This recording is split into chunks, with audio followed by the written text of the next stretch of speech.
हिंदवी स्वराज्याचे सरसंस्थापक छत्रपती शिवरायांना मानाचा मुजरा करतो।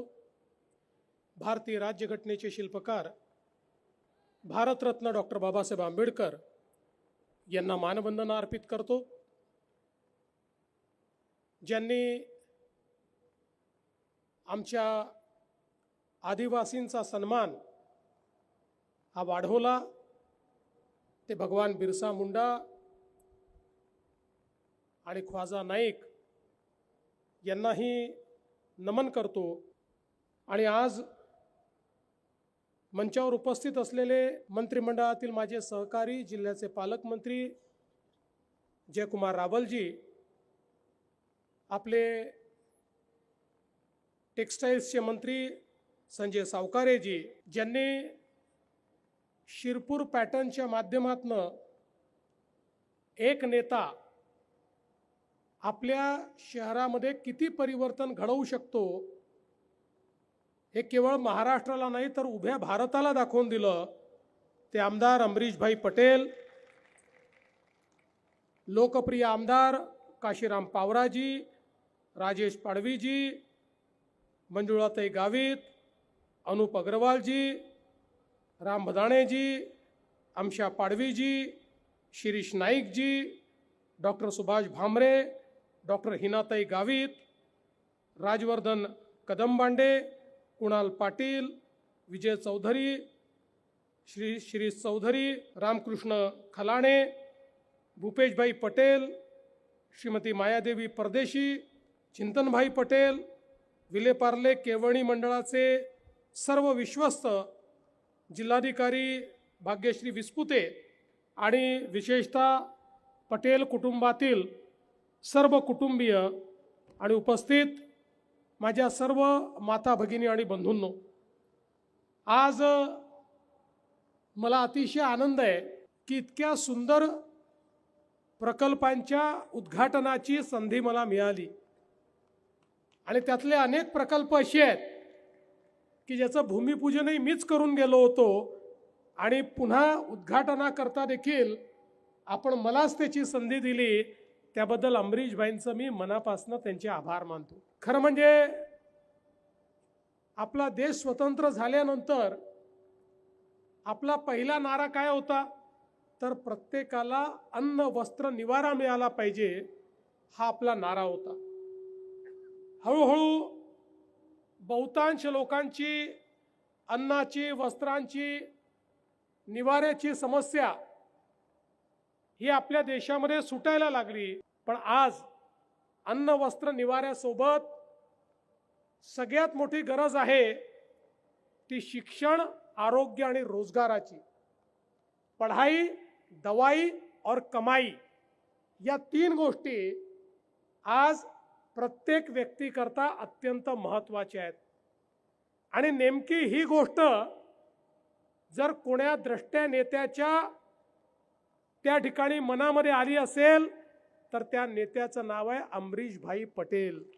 आज आपण बघा, 4 इंजिनिअरिंग कॉलेज, 5 फार्मसी, 1 कृषी महाविद्यालय, 72,000 विद्यार्थी आणि जवळपास 44,000 विद्यार्थी इथे शिकतात, 15,000 इंजिनियर झाले, 8,000 फार्मसिस्ट झाले। आणि या सगळ्यांना महाराष्ट्राच्या विकसित भागामध्ये अत्यंत मोठ्या प्रमाणात त्या ठिकाणी चांगल्या पदांवर नोकऱ्या मिळाल्या। आपण जर बघितलं तर आज ज्या प्रकारचे कॉलेजेस, शाळा शिरपूरमध्ये आहेत, मी दाव्यानं सांगतो महाराष्ट्रातल्या मोठ्या शहरांमध्ये देखील इतक्या सुंदर शाळा, कॉलेजेस आपल्याला पाहायला मिळत नाही। आणि एक गोष्ट निश्चित आहे, आपण अनेक वेळा पुण्याच्या विकासाचं मॉडेल बघतो। पुण्याच्या विकासाचं जे मॉडेल आहे, पुणे हे आपलं इंडस्ट्रीचं शहर आहे, ते आपलं IT चं शहर आहे, ते आपलं टेक्नॉलॉजीचं शहर आहे। पण हे का घडू शकलं याचं कारण पहिल्यांदा पुणे हे शैक्षणिक शहर झालं त्या ठिकाणी उत्तम शिक्षण संस्था तयार झाल्या, त्या ठिकाणी उत्तम मानव संसाधन तयार झालं आणि त्यातून या सगळ्या इंडस्ट्रीज पुण्यामध्ये आलेल्या आपण बघितल्या. 20व्या शतकामध्ये आणि 21व्या शतकाच्या सुरुवातीला देखील कदाचित कॅपिटल म्हणजे पैसा हा विकासाकरता, इंडस्ट्री करता महत्त्वाचा होता.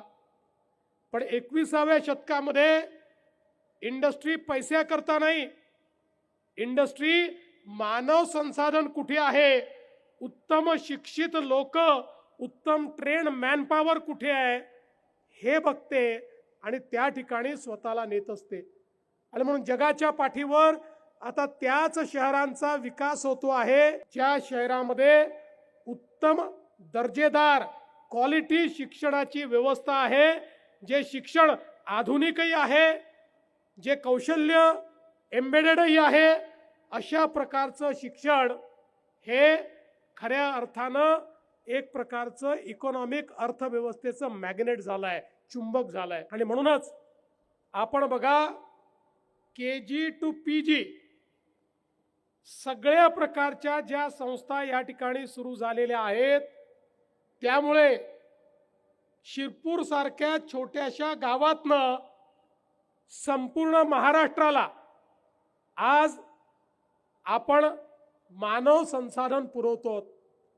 आज आम्ही ज्या इंजिनिअरिंग कॉलेजचं उद्घाटन केलं, आम्ही ज्या नर्सिंग कॉलेजचं उद्घाटन केलं आणि त्याहीपेक्षा महत्त्वाचं ज्या हॉस्पिटलचं आम्ही उद्घाटन केलं, शिरपूर सारख्या ठिकाणी इतकं आधुनिक हॉस्पिटल असू शकतं हे जर कोणाला सांगितलं तर तो तुम्हाला वेड्यात काढेल.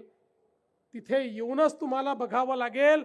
आणि मी तुम्हाला दाव्याने सांगतो, मी देशातले सगळे उत्तम हॉस्पिटल पाहिले आहेत, सगळे उत्तम हॉस्पिटल.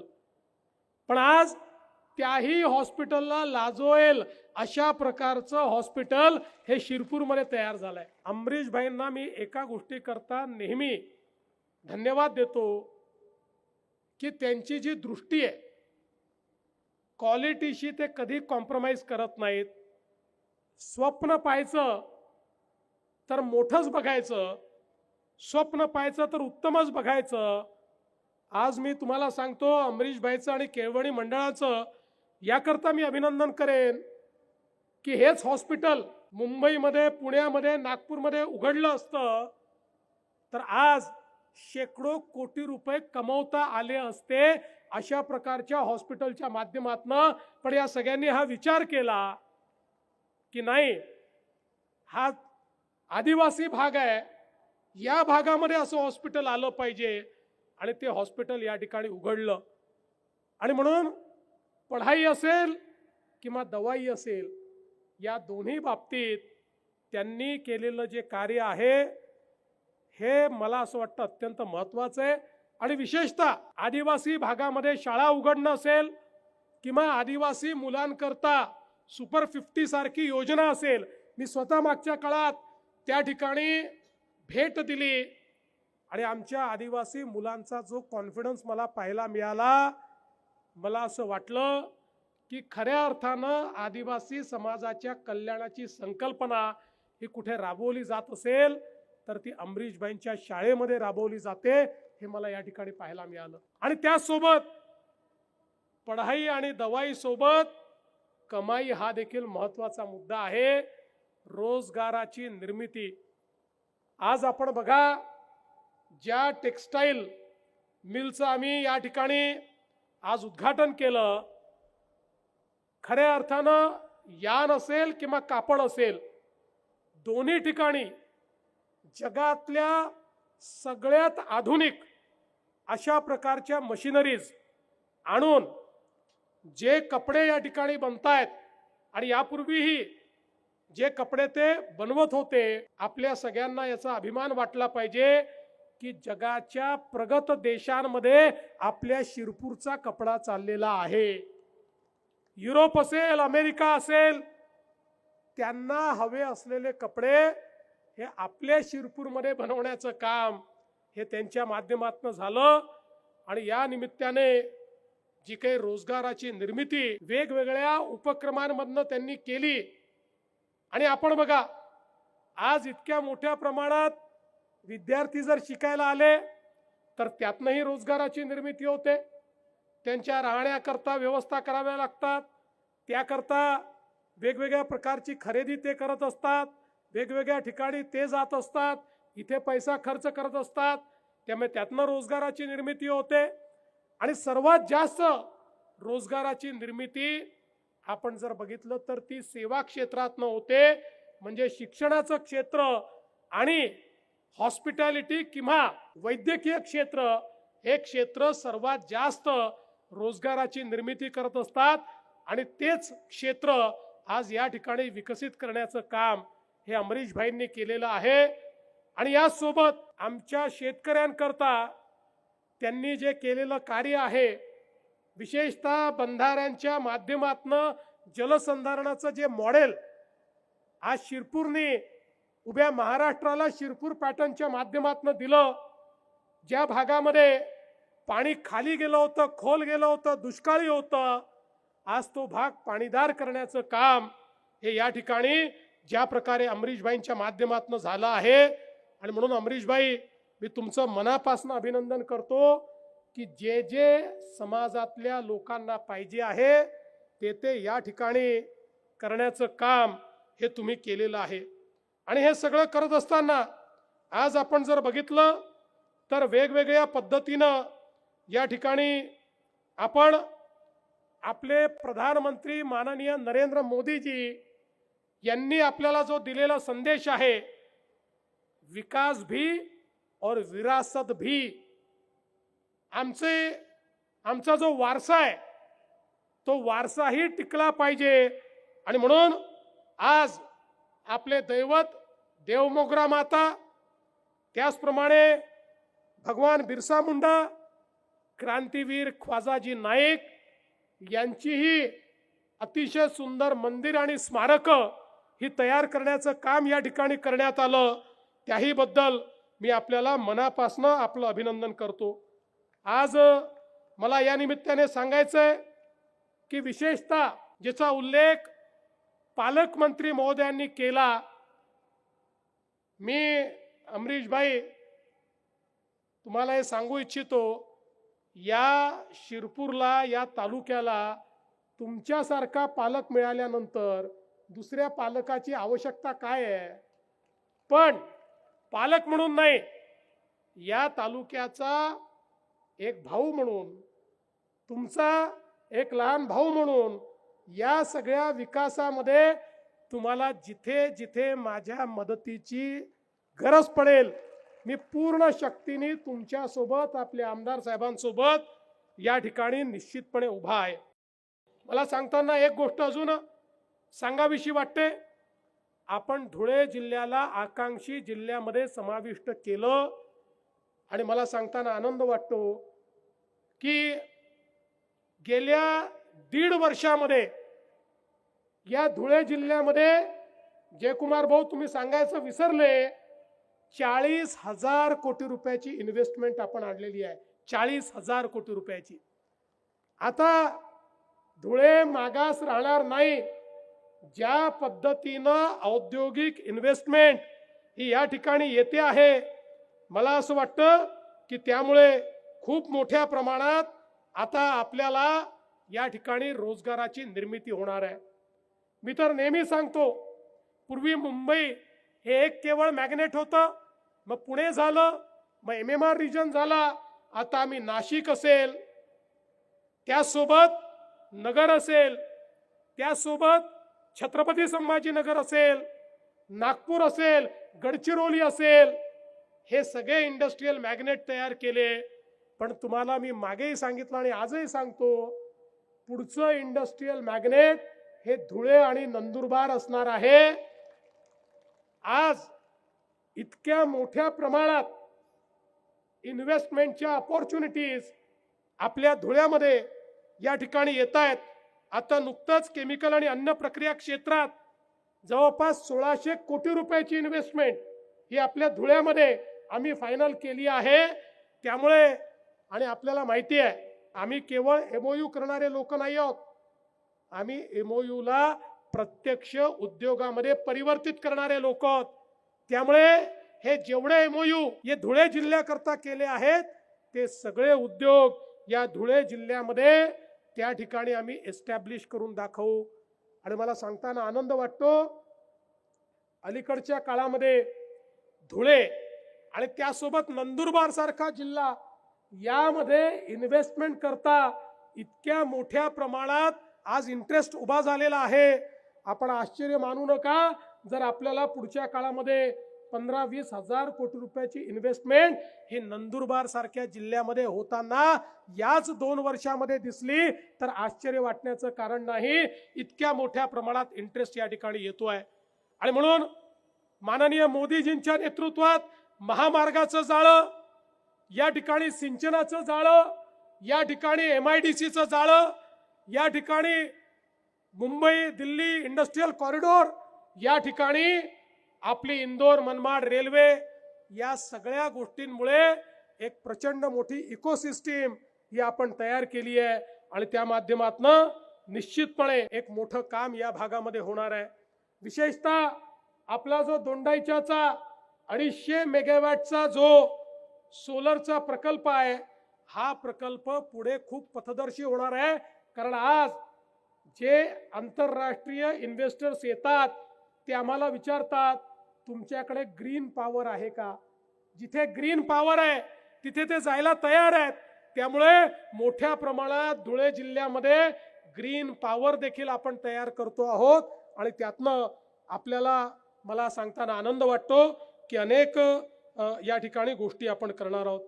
आज खरं म्हणजे आमदार साहेबांनी काही मागण्या केलेल्या आहेत. मी तुम्हाला एवढंच सांगतो की आदिवासींना जे वन जमिनीचे पट्टे मिळालेले आहेत, आपण त्या संदर्भात निर्णय घेऊन महसुली जमिनीच्या पट्ट्यावर ज्या ज्या सरकारच्या योजना लागू आहेत त्या सगळ्या योजना या वनपट्ट्यावर मिळतील अशा पद्धतीचा निर्णय हा आपण निश्चितपणे करू. आणि आपल्या आदिवासी बांधवांना या ठिकाणी दिलासा देऊ. आपण अनेक विषय मांडलेत, त्या सगळ्या विषयांवर आपण कारवाई करू हे मी आपल्याला सांगतो.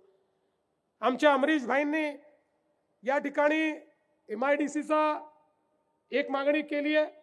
निश्चितपणे अमरीश भाई, तुम्ही आम्हाला जागा सांगा कुठे करता येईल, मी स्वतः पुढाकार घेऊन या ठिकाणी MIDC तयार करण्याकरता आमच्या मंत्र्यांना सांगेन. आणि त्यासोबत आपण IT पार्क बद्दल देखील बोललात.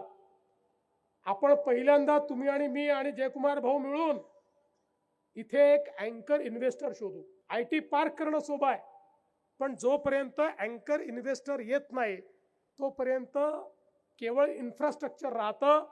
पण आपण मनामध्ये आणलं तर निश्चितपणे IT पार्क करणं हे काही फार कठीण नाही आहे. अँकर इन्व्हेस्टर शोधणंही कठीण नाही आहे. आज मी याकरता त्याचा शब्द देत नाही की पहिल्यांदा आपण काम करू आणि मग या ठिकाणी तो IT पार्क आपण एस्टॅब्लिश करण्याचा प्रयत्न करू. आपण अरुणावती नदीवर 5 बंधारे करण्याची मागणी केली आहे.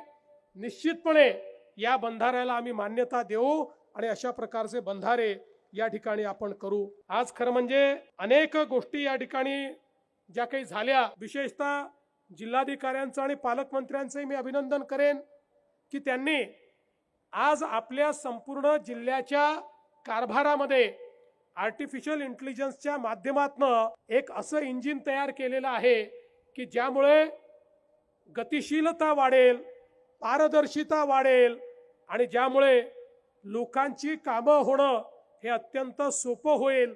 आणि म्हणून मी जिल्हाधिकारी आणि पालकमंत्र्यांचं देखील अतिशय मनापासनं या ठिकाणी अभिनंदन करतो. आणि मला असं वाटतं की आमच्या अमरीश भाईंनी जी केलेली कामं आहेत, ही सगळी कामं पाहिल्यानंतर मला त्यांच्याकरता हे म्हणावंसं वाटतं कि हवा की जद में रहकर भी जो बुझने नहीं पाता वो दीपक अपनी मिट्टी की गवाही दे ही जाता है. तराशा है आपने यूं ही नहीं कच्चे जहनों को, तराशा है आपने यूं ही नहीं कच्चे जहनों को कि पत्थर भी अगर चमके तो मूर्त बन जाता है. अशा प्रकारचं कार्य अमरीश भाई तुम्ही या ठिकाणी केलेलं आहे. आणि म्हणून मनापासनं मी तुमचं अभिनंदन करतो. आणि एखादा नेता चोरून नेता आला असता तर मी अमरीश भाईला नक्की चोरून नेलं असतं. पण अशी कुठलीही सोय नसल्यामुळे शिरपूरकरांच्या सेवेमध्ये त्यांना या ठिकाणी ठेवतो. आज जे शिरपूर त्यांनी बदललेलं आहे अशाच पद्धतीनं यापुढे देखील अनेक प्लॅन त्यांचे आहेत. आज मला ते सांगत होते, जाता जाता मला तेही सांगितलं पाहिजे. एक अतिशय चांगली ड्रायव्हिंग स्कूल ते तयार करतायत. द्रष्टा नेता कसा असतो तर त्या ठिकाणी आपल्याला माहिती आहे की आपल्या देशामध्ये आणि परदेशामध्ये ड्रायव्हिंग वेगवेगळ्या बाजूनं होतं. लेफ्ट हँड ड्राईव्ह आणि राईट हँड ड्राईव्ह अशा पद्धतीनं दोघांमध्ये फरक आहे. त्यांच्या ड्रायव्हिंग स्कूलमध्ये परदेशात चालवता येईल या दृष्टीनं ते व्यवस्था करणार आहेत. आणि त्यासोबत त्यांना जर्मन भाषा असेल किंवा इतर भाषा ही जुजबी शिकवण्याचं काम म्हणजे या ड्रायव्हिंग स्कूलमध्ये शिकलेला प्रत्येक ड्रायव्हर हा किमान 2 ते 2.5 लाख रुपयाचा पगार हा परदेशामध्ये कमवेल. अशा प्रकारची दृष्टी ठेवणाऱ्या अमरीश भाईंचं आणि त्यांना यामध्ये मदत करणाऱ्या त्यांच्या संपूर्ण परिवाराचं आणि त्यासोबत केळवणी मंडळ हा जो त्यांचा दुसरा परिवार आहे त्यांचंही मनापासून अभिनंदन करतो. आणि चांगल्या कार्यक्रमाला आपण मला बोलवलं त्याबद्दल आपले आभार मानून मी माझे 2 शब्द संपवतो. धन्यवाद. जय हिंद, जय महाराष्ट्र.